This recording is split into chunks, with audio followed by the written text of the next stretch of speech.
O nosso mano Vini, aqui na live com os peixes simultânea, mandou o quê? Nossa.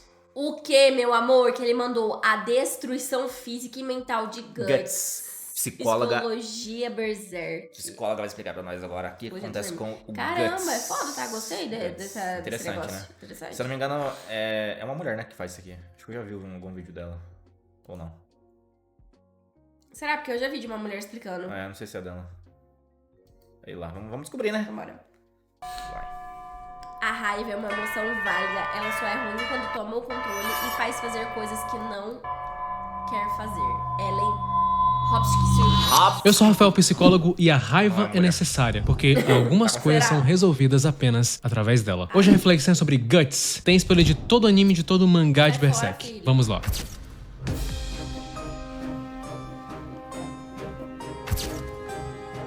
Guts.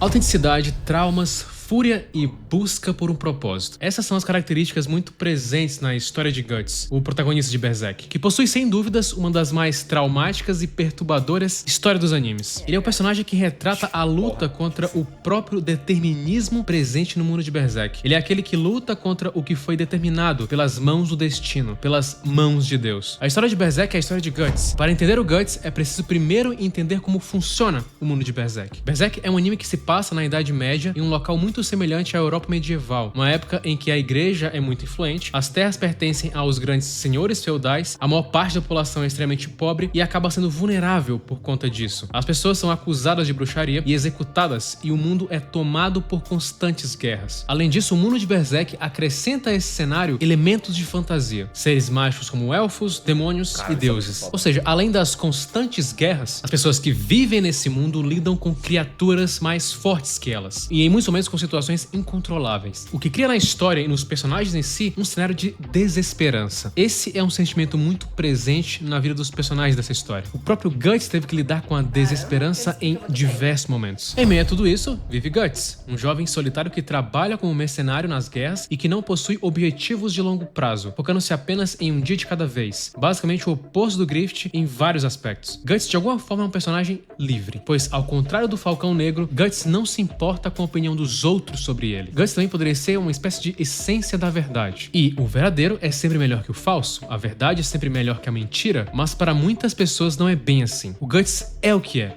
Ele não finge ser quem ele não é. Por isso que pra mim ele é a essência da verdade no anime. Muitos de nós, em alguns momentos, e eu me incluo nisso, preferimos escolher a expressão não real da verdade. Preferimos a anestesia do que a dor que precisa ser sentida. Nietzsche dizia que o valor de um homem é determinado pela quantidade de verdade que ele é capaz de tolerar. Guts também é um personagem ambíguo, o que torna ele um personagem bastante real também. Ele é o que é. Ele não se orgulha disso, mas ao mesmo tempo ele não esconde. Ele encara os fatos, ele tenta encontrar o caminho e sofre as consequências disso. A verdade é o melhor caminho quase sempre, mas a verdade traz consequências também. Porém, embora a mentira cause menos dor no começo, ela traz mais dor a longo prazo. Já a verdade causa dor no início, mas ela promove alívio e significado depois. E o Guts sendo verdadeiro, ele também se torna verdadeiro aos seus sentimentos, à sua raiva. Por isso que em muitos momentos Guts também é cruel. Isso é praticamente impossível de não acontecer. No universo de Berserk, ser muito bonzinho ou passivo poderia ser um grande problema. Como cita o pensador Van Dongen, no mundo existem pessoas que têm seus circuitos empáticos prejudicados. Existem pessoas que têm muita dificuldade de se colocarem no lugar do outro. Embora pessoas assim são a minoria, nem todas vão machucar alguém por causa disso. Porém, existem pessoas que se satisfazem e muito com a dor alheia. Então é natural que não podemos agir da mesma forma com todo mundo. Basicamente, tratar todo mundo igual é a mesma coisa que tratar os vilões da mesma forma que eu trato os inocentes. Não faz sentido. O Guts trata extremamente mal seus vilões, tanto internos quanto externos. Ele mesmo sofreu com esses vilões externos que causaram marcas permanentes nele. Guts é o personagem isolado e é o personagem que não gosta que seja tocado. Ele não quer nenhum tipo de proximidade com as pessoas. Então, para quem está do lado de fora, apenas vê essa parte fria do Guts, o que não é necessariamente verdade. E apesar da marcante frieza do Guts nas batalhas, ele é um personagem que passou por diversas situações perturbadoras durante a história. E tudo isso começa pelo seu nascimento. Guts nasceu do cadáver de sua mãe que havia sido enforcada. E diante de toda aquela lama e sangue em que ele estava, uma mulher chamada Sis o encontra e junto com seu marido Gambino acabam... do cadáver.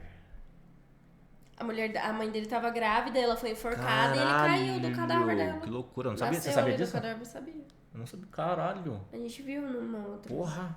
Criando o garoto. E a 6 cria o Guts como se fosse seu filho. Porém, esse amor de mãe que ele recebe dura muito pouco tempo, pois quando o Guts tinha apenas 3 anos, sua mãe adotiva pega uma doença muito séria e acaba morrendo. A partir daí, o Guts começa a viver apenas com o Gambino. E ele passa a acompanhá-lo nas guerras, porque basicamente o Gambino era um mercenário. Ele precisava lutar para sobreviver. E o Gambino se torna a figura mais próxima de um pai que o Guts teve ao longo de toda a história. Ele vivia com ele e confiava bastante em Gambino, mesmo não recebendo muito afeto dele. Ele queria que o Gambino se orgulhasse dele nas batalhas, e por isso ele se esforçava muito, tanto que ele começa a lutar com uma espada maior do que uma criança poderia suportar. Por outro lado, Gambino, mesmo vivendo com Guts, possuía sentimentos ruins em relação a ele, pois ele acreditava que todos os infortúnios que ele havia passado eram devido ao fato dele ter criado o garoto que era um símbolo de azar, de algo ruim. E toda essa relação escassa de afeto entre Gambino e Guts é completamente quebrada no dia que Guts é abusado e descobre que o homem responsável por vendê-lo por uma noite para um mercenário era justamente o Gambino. Ou seja, aquele que ele mais confiava, aquele que ele mais se esforçava para agradar, foi um dos responsáveis pelo maior trauma que o Guts até então tinha na vida. Após descobrir toda essa situação, Guts, que já era tratado mal por Gambino, fica totalmente atônito e acaba matando, sem querer, aquele que o tinha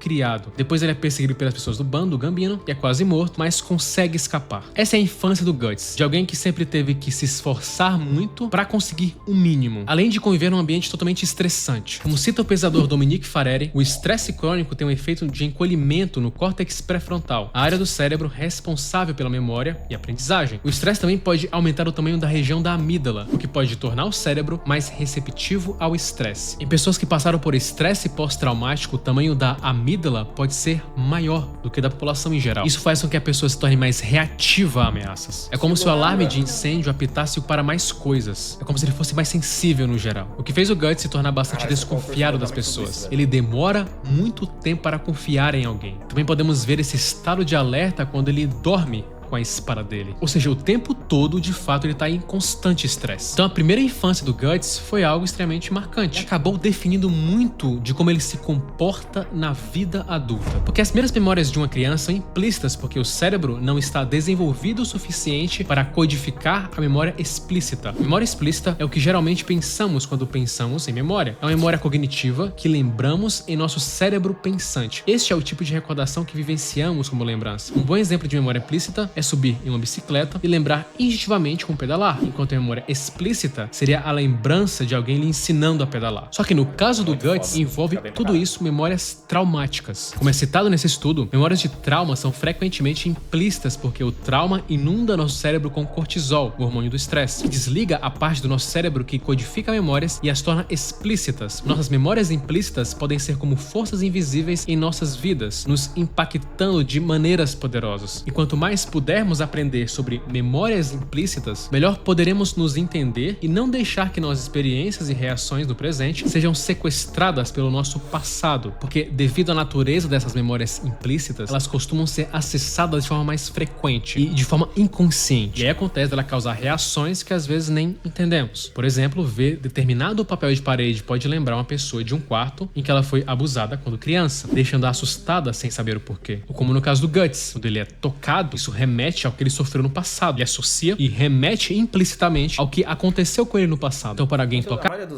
dos traumas que a gente tem hoje, em adulto é quando é criança, né? A maioria, né? A maioria. É foda, né? nele, para alguém criar proximidade nele, precisa de uma série de exposições até ele se sentir... Faz que o cérebro tá mais suscetível a sofrer mudança desse tipo. Sim, com certeza. Tá em formação ainda.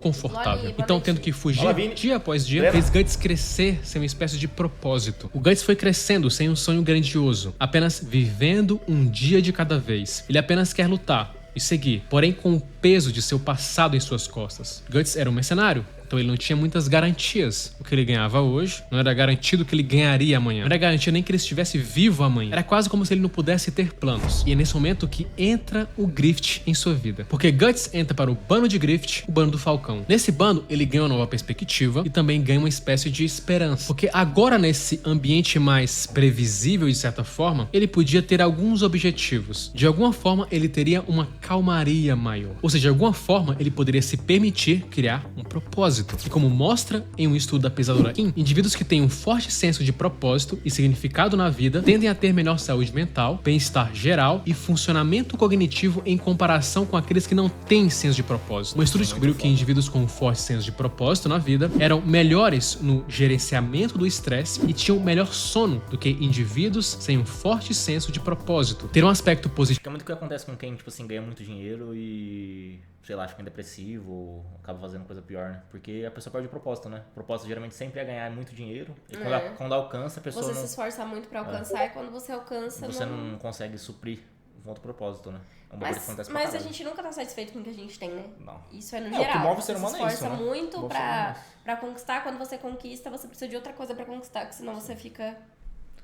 Mesmo, tipo assim, você imagina quem é bilionário, cara. Qual que é o propósito da vida? Tem que ser filantropia mesmo. Porque não tem muito, sei lá. Não tem loucura, muito né? Positivo e significativo na vida pode melhorar o nosso funcionamento cerebral, incluindo a cognição e a memória. E de fato a diferença do Guts antes de entrar para o Bando Falcão e depois é bem grande. É no Bando Falcão onde ele começa a ter finalmente estima pelas pessoas. É lá que ele encontra o mais próximo que ele teve de ter uma família. É lá também que pela primeira vez ele se apaixona. Basicamente eram muitas memórias sendo criadas pela primeira vez em sua vida. Guts já demonstrava em muitos momentos resiliência, uma alta resiliência, porque apesar dele não ter propósitos, ele já conseguia se automotivar de forma muito fácil. Os combates por si só já eram extremamente recompensadores para ele. E Griffith, com certeza, percebeu isso. Essa característica do Guts chamou a atenção dele. E pessoas intrinsecamente motivadas são raras também. É raro ficarmos intrinsecamente motivados com algo, principalmente com algo que faz bem a gente. Pessoas que são intrinsecamente motivadas a correr o fazem porque simplesmente amam o ato de correr em si. E o Guts tem isso relacionado a combates. Parece que intrinsecamente ele se motiva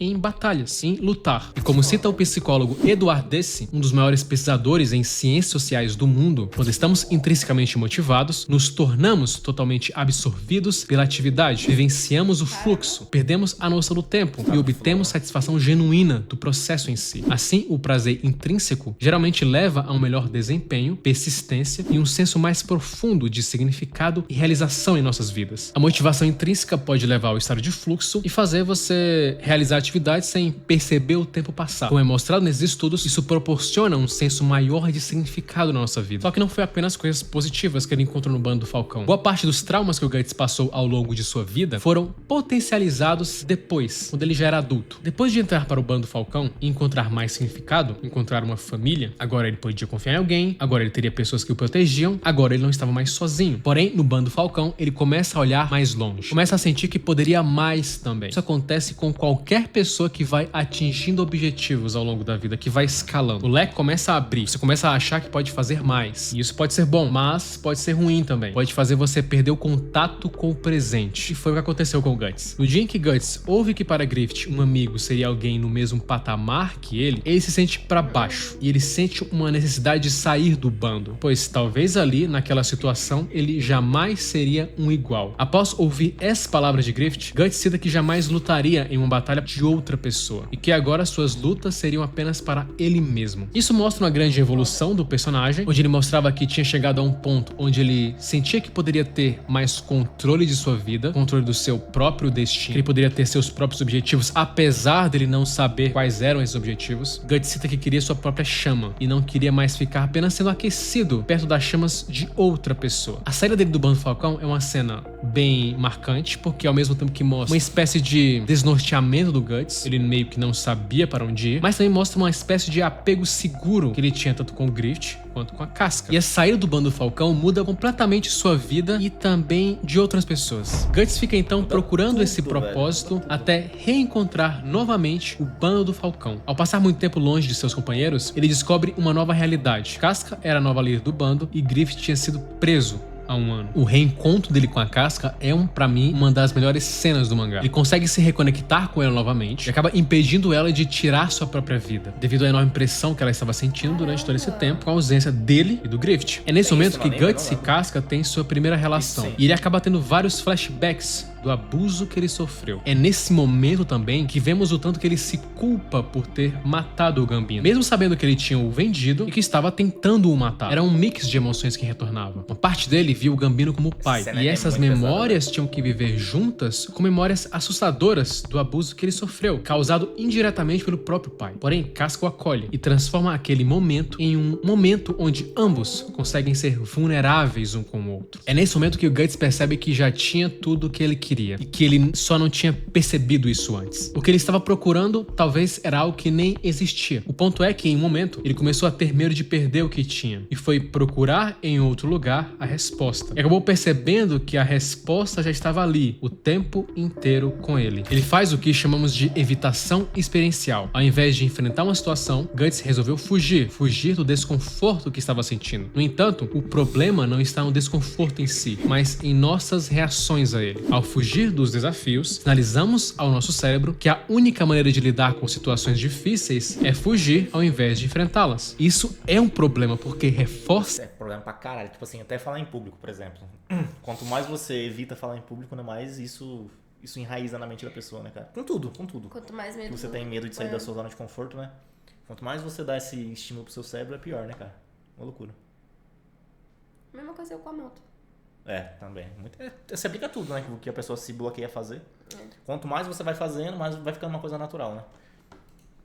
Nossos instintos de evitação. Quanto mais nos esquivamos, mais perpetuamos um ciclo interminável de desconforto que gradualmente se infiltra em todos os aspectos de nossas vidas. É por isso que existe uma forte ligação entre evitação experiencial e solidão. Eu vou chegar lá daqui a pouco. Com isso, Guts parte com o bando Falcão em uma missão para salvar seu amigo. Porém, essa situação muda sua vida por completo. Guts e Casca encontram Griffith em um estado terrível, onde ele não poderia mais liderar o bando e nem lutar. Ver seu amigo naquele estado vulnerável deixa Guts com vários conflitos e dúvidas. Ele deveria partir? Ele deveria ficar? O que fazer agora? Quando os outros integrantes do bando pedem a ele para liderá-los, Guts percebe que já tinha tudo em sua vida e que só percebeu isso após ir embora. Ele tinha tudo e agora tinha perdido muita coisa e iria perder mais. Porque aí entra o grande e famoso evento do Eclipse. O evento do Eclipse de alguma forma destrói a vida do Guts. Era como se todo o pequeno castelo que ele tivesse sido construído fosse derrubado de maneira brusca e sem o controle dele. Como se toda a realidade de antes voltasse para ele com mais força. Guts perde todo mundo que tinha se tornado importante para ele. Ele vê a pessoa que ele mais amava sofrer e ainda por cima vê seu melhor amigo se tornando um monstro e o maior responsável por tudo aquilo que estava acontecendo. Ver o abuso de Casca é reviver também aqueles momentos que ele teve na infância. É uma das maiores dores emocionais que o personagem sentiu. A cena em si, como se tem no vídeo do Griffith, é terrível e é gravada mais ainda por todo o contexto dos dois personagens. O pensador Vander Kolk fez referência a um estudo fascinante que ele conduziu, no qual ele induziu flashbacks ao fazer com que vítimas de trauma lessem um roteiro sensorial detalhado de sua experiência traumática e então escaneou seus cérebros com tomografia por emissão de pósitrons. Ele observou que áreas ativas do cérebro processam glicose mais altas do que as inativas. Com isso, conforme os sobreviventes de traumas vivenciavam flashbacks, o lado direito de seus cérebros se tornavam altamente ativos e a área de Broca do cérebro se tornava inativa. A área de Broca tem a ver com a linguagem comunicável e em estados de flashback isso desligava conforme visto na tomografia por emissão de pósitrons. O córtex visual direito mostrou atividade aumentada. Vander Kolk interpretou essas descobertas como consistentes com o terror mudo que os sobreviventes de trauma vivenciam enquanto estão em estados de flashback. E isso foi um terror que o Guts presenciou ao longo de sua vida. E quando ele estava em um ambiente no bando do Falcão e depois ele está em um ambiente onde essas memórias ficavam mais afastadas, tudo isso voltava para ele novamente com o Eclipse. Toda a sua admiração e afeto que ele sentia por Griffith se transformava em um profundo ódio. E assim começa a era de ódio de Guts. A cena que ele se mutila praticamente para tentar atingir um golpe no Griffith é uma boa metáfora de como a raiva, de alguma forma, ela acaba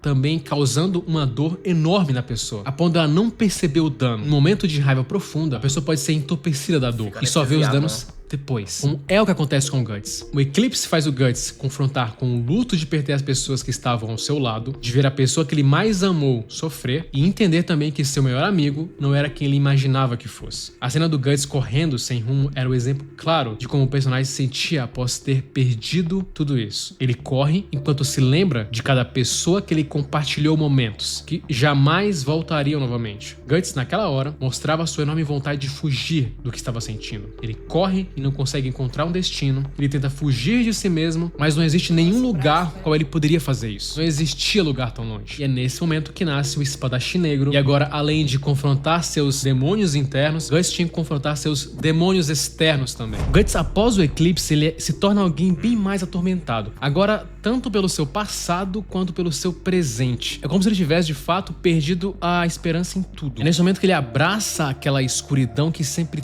teve ao redor dele. Passa a ser mais rude e a confiar menos nas pessoas. Ele começa a abraçar o seu ódio. Godot cita ele que o ódio é o lugar que vão aqueles que não conseguem suportar a tristeza. E essa frase não poderia definir melhor o Guts. A diferença entre ódio e raiva é que o ódio envolve todo o indivíduo, grupo, e não um aspecto particular. Você odeia alguém pelo que ele é, e você está com raiva de alguém pelo que ele fez. A raiva, portanto, pode ser considerada mais comum em termos de comportamento. Quando as pessoas estão com raiva de alguém, elas frequentemente têm a sensação de que podem controlar a outra pessoa. A raiva, essencialmente, é tentar remover o obstáculo imposto pela outra pessoa quando você quer atingir um objetivo. Você fica com raiva quando quer um pedido de desculpas, quando quer que alguém mude seu comportamento. A raiva que o Guts sente é justamente pelo que o Griffith fez, ao mesmo tempo que também o seu ódio é pelo que o Griffith se tornou. Guts passa a não querer ouvir mais ninguém, e à medida que o tempo vai passando, mais ele quer ficar longe de todos, e basicamente imerso em seu próprio ódio. A raiva e o ódio são sentimentos importantes, como qualquer outro. Os dois têm uma função. A raiva indica que você precisa mudar algo, que não vai aceitar qualquer situação, e isso te motiva a agir. E de fato, em muitas situações, precisamos agir de forma severa, senão o mundo pode te engolir. Aristóteles escreveu que o homem raivoso está mirando no que pode atingir, e a crença de que você atingirá seu objetivo é agradável. O psicólogo evolucionista James Averill cita que apenas nossos antepassados da Idade da Pedra, com a capacidade de invocar a raiva regularmente e serem recompensados por isso, sobreviveram para ter descendentes com a mesma constituição. Por isso não é nenhuma surpresa que os bebês nasçam prontos para expressar raiva, justamente porque é o resultado de um mecanismo cognitivo projetado pela seleção natural. A natureza favoreceu e preservou a raiva pelas mesmas razões que ele preservou o amor, o medo, a tristeza, a ansiedade, tudo isso para dar mais vantagem e também ajudar na sobrevivência. O Guts precisava manter aquela raiva para jamais esquecer o que o seu amigo tinha feito. É por isso que o Guts não poderia perdoá-lo. Percebe que a raiva tem uma função muito importante? Se você não sente raiva ou ressentimento de alguém, você pode deixar aquela pessoa participar da sua vida novamente. Percebe o tanto que ela é importante? Guts também, após o eclipse, se torna mais agressivo. E um ponto interessante é que a agressividade pode diminuir o estresse. Um estudo liderado pelo pesador Henry Laborit mostra como o sistema nervoso é projetado para a ação. Se você inibe a ação externa, a fuga ou luta, você se prejudica, ou seja, com questões psicossomáticas. Se você inibe um certo sentimento, você pode sentir a ação fisicamente. Quando você inibe a raiva de alguma forma, por muito tempo principalmente, é como se você estivesse desviando a agressão para si mesmo. A psicologia evolucionista argumentaria que esse comportamento é em parte resultado da evolução das espécies. Na natureza, muito estresse vem da agressão de outro animal, como um predador competindo pelo mesmo recurso. Responder fugindo ou lutando pode ser uma resposta eficiente. Os indivíduos que usaram essas estratégias aumentaram suas chances de sobrevivência e reprodução. E é por isso que a raiva se tornou tão importante, por isso que preservamos ela. Outro ponto curioso da raiva de Guts é o próprio modo Berserk dele, em que ele ganha uma enorme força e resistência, mas que por outro lado é extremamente prejudicial ao seu corpo, e também faz com que ele não consiga diferenciar amigos de inimigos. Já comentei no vídeo do Guts 3 anos atrás sobre a síndrome da fúria cega, um termo cunhado pelo psicólogo Armand Simon, que caracteriza uma condição onde o indivíduo que possui essa síndrome é marcado por uma extrema reação violenta, um estado que Guts se encontra quando ele entra no modo Berserk. É interessante porque me parece que o Miura quis mostrar muito esse lado negativo da raiva, um modo em que ao mesmo tempo te dá energia, mas também que pode te corromper. A raiva tem esse lado negativo, ela faz às vezes com que agimos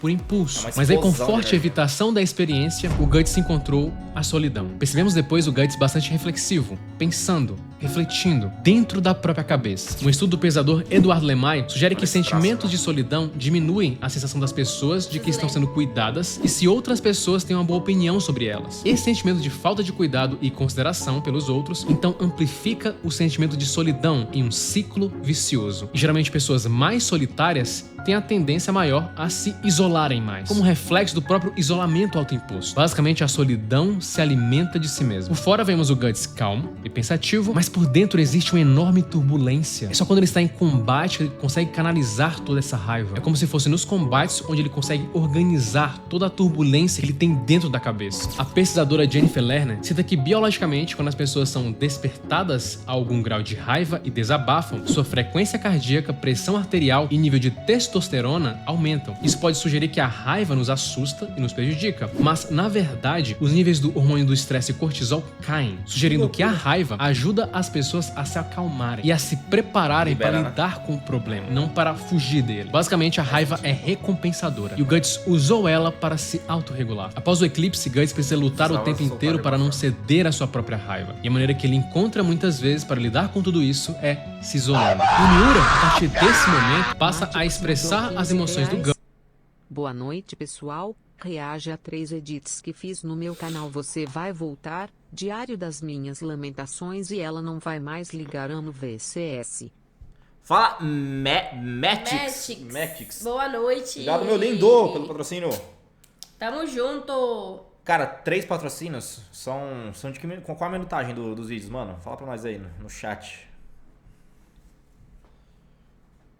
Guts de uma forma genial, que é através do Puck. Puck é um elfo que é salvo por Guts e o acompanha após todos os eventos que ocorreram no eclipse. Ele é o alívio cômico de uma história extremamente trágica. É um personagem que tem o poder de curar as feridas e, ao mesmo tempo, é capaz de sentir o sentimento das outras pessoas. E é isso que torna interessante a relação entre ele e o Guts. Em muitos momentos, é através do Puck que conseguimos saber os sentimentos mais ocultos de Guts, que muitas vezes tenta escondê-los, justamente para se proteger, para passar uma imagem de que não se importa com ninguém. Porque o Guts quer ficar sozinho, ele quer ficar envolto dos próprios pensamentos, e o Guts não quer que ninguém mais perca a vida por causa dele também. Então soma tudo isso, soma desde a desconfiança das pessoas, as suas dores internas, a não culpa que ele quer ter por novas perdas que ele pode causar. Tudo isso é o cenário perfeito para o isolamento. Só que aos poucos ele vai construindo novas conexões, tanto com o Puck, com o Isidoro e com novos integrantes. E uma virada de chave que ele tem é quando a Farnese pede para segui-lo. O Guts aceita que ela o siga, tanto por ela, mas também por ele. Existe uma pessoa em fragilidade ao lado dele, e ele precisava aceitar a ajuda de outras pessoas naquele momento. O Guts consegue fazer novas conexões, só que novamente ele tem uma dificuldade de apreciar o momento, de apreciar o que está acontecendo com ele. A mente do Guts foca no que é perdido, não no que é ganho. Ele rumina muito, e pessoas que ruminam habitualmente são mais pessimistas e menos capazes de se concentrar na resolução de problemas. A ruminação também mantém as pessoas focadas em si mesmas, em vez de serem responsivas aos outros. E tudo isso leva a dificuldades interpessoais e também ao isolamento. Como cita o pesquisador Edward Watkins, ruminação é uma resposta aprendida a um estímulo. Ela se torna um hábito quando ocorre com frequência e sem intenção. Pesquisadores teorizam que o estímulo que incita a ruminação é tipicamente um humor baixo associado a uma situação difícil. E conforme o cérebro continua a responder ao humor baixo com ruminação, ele aprende a ligar os dois automaticamente, de modo que a ruminação se torna uma resposta automática à dificuldade. Ou seja, você acaba se habituando àquele comportamento. E sempre que sente uma dificuldade, acaba se isolando, justamente para ruminar. Mais pra frente, Guts, depois de andar com mais pessoas e se sentir responsável por elas, cita que agora se preocupava com sua própria morte, pois agora tinha pessoas para proteger. Essa cena mostra como ele tinha ressignificado sua nova vida e agora tinha novas perspectivas. Demorou muito tempo, mas ele conseguiu se recuperar do que tinha passado. O Guts precisava acolher as emoções. Como cita a psicóloga Brett Ford, a receita para uma mente mais calma é melhorar em acolher as emoções. Mentes quietas aprenderam por meio da prática que o desconforto de vivenciar nossas emoções com segurança é temporário, enquanto evitar o desconforto emocional pode levar a ansiedade duradoura, ruminação ou outras defesas e sintomas debilitantes, como depressão, automutilação, obsessões, transtornos alimentares e vícios. Ou como ocorre com Guts, uma total falta de foco no que está acontecendo ao redor. É muito importante você saber sofrer, por exemplo,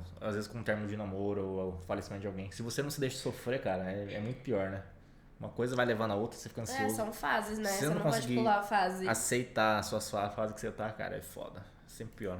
Dele. Uma não apreciação do momento presente. Não sabemos como a história de Berserk vai acabar, e está quase acabando. Guts novamente passa por momentos complicados. Ele tem que ver de novo o Griffith raptando a casca. E vemos novamente ele abatido, sem forças. Mas mesmo assim é inegável a resiliência dele. Existem vários personagens resilientes em animes, mas o Guts eleva isso a um nível absurdo. Quase sempre ele consegue se recuperar em situações quase impossíveis de se superar. Isso foi criando uma espécie de armadura nele. Mas como qualquer dor, tudo tem limite. Tudo isso de alguma forma foi foi recompensado quando ele finalmente consegue ver a Casca recuperando sua sanidade. A lição de Guts e Berserk para mim é que apesar de toda a crueldade que pode pairar sobre o mundo, existem momentos que às vezes compensam toda a dor e sofrimento. Guts é o real símbolo da esperança. Ele de fato lutou e foi contra o destino que quiseram colocar nele, mostrando que até mesmo aquele que visitou o inferno pode voltar de lá e não desejar o inferno para o mundo. E sua maior batalha é justamente pelos seus sentimentos conflitantes de raiva e ódio pelo Griffith. E parece que aos poucos ele foi controlando isso. Ele tinha coisas mais importantes para fazer do que